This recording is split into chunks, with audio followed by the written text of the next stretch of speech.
Welcome to Water Myth Busters channel. Let's talk about the global water crisis. We all think we know what that means, right? But what if I told you the very word we use, crisis, is completely wrong? There's a really stark new report out from the United Nations University, and it argues our whole way of talking about this is dangerously outdated. They're saying we're not just facing a temporary problem, we've hit a permanent state of failure.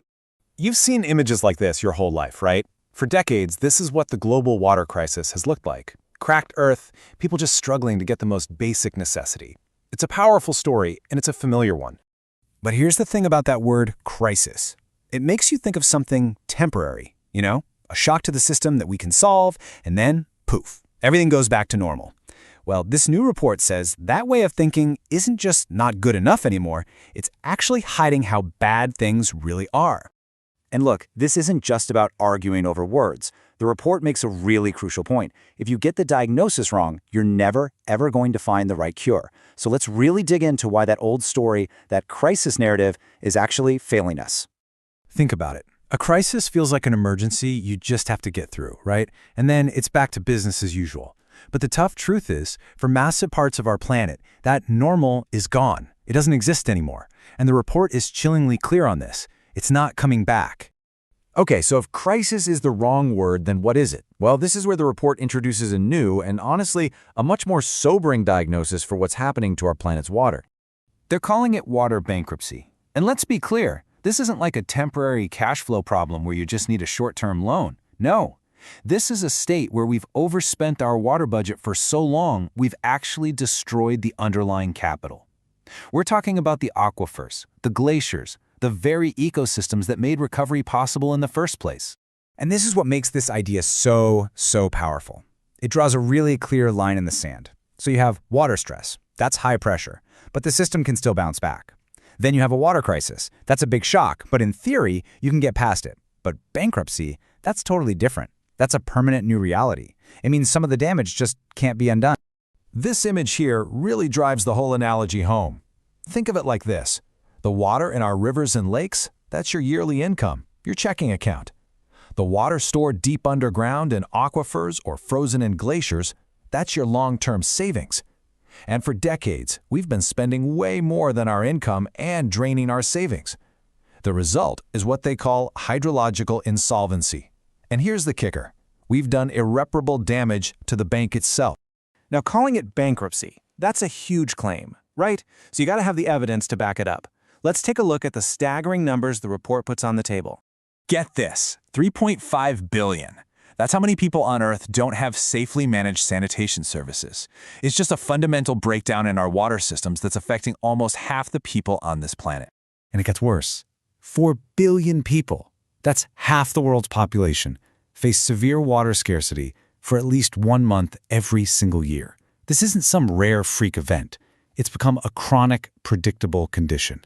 And you can literally see the results written on the face of the planet. Just look at this. Over half of the world's biggest lakes, like Lake Ormia here, have lost a huge amount of water just since the early 90s.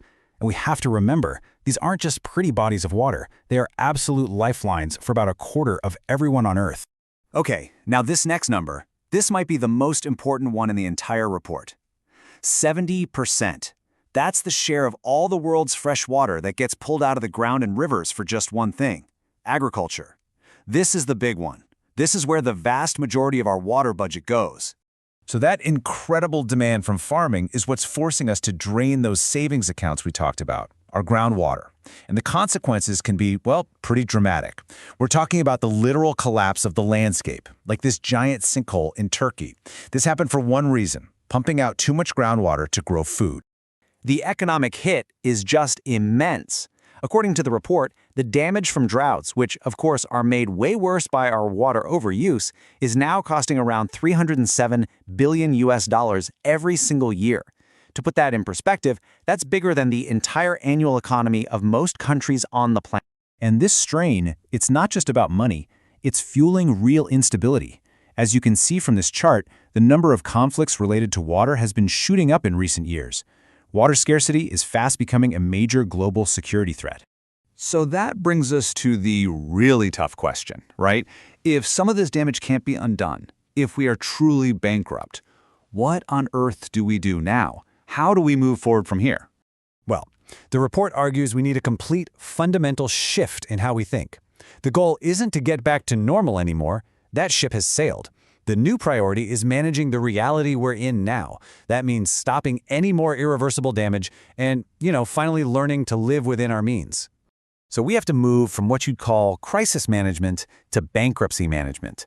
It's about shifting away from those short-term fixes like trucking in water when there's a drought and moving toward a real, long-term strategy for living with these new, much tighter limits. It's basically the difference between slapping on a bandage and managing a chronic, lifelong condition. So, what does this bankruptcy management actually look like in practice? Well, it starts with something simple but hard: brutal honesty. We have to acknowledge what's broken and can't be fixed.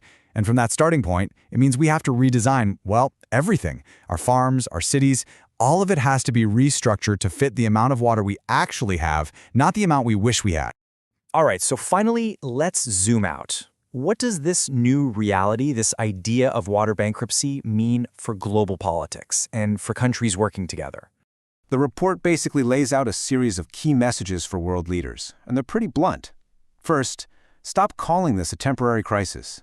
Second, start protecting the natural capital, the ecosystems that are only source of water income.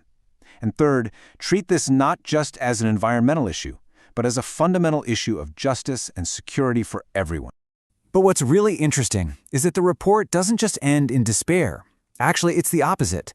The authors argue that water, which right now is a growing source of conflict, could actually become a powerful catalyst for peace. Why? Because it's something every single person, every single nation needs. It could literally force us to find common ground, even in a world that feels more and more divided. So, in the end, facing up to this shared state of water bankruptcy, it's not about giving up. The report frames it as the necessary, honest first step we have to take. It's the tough diagnosis we needed to hear, so we can finally start the real work of building a more sustainable and fair future. For all of us. Thank you for watching, and don't forget to like, share and subscribe the channel.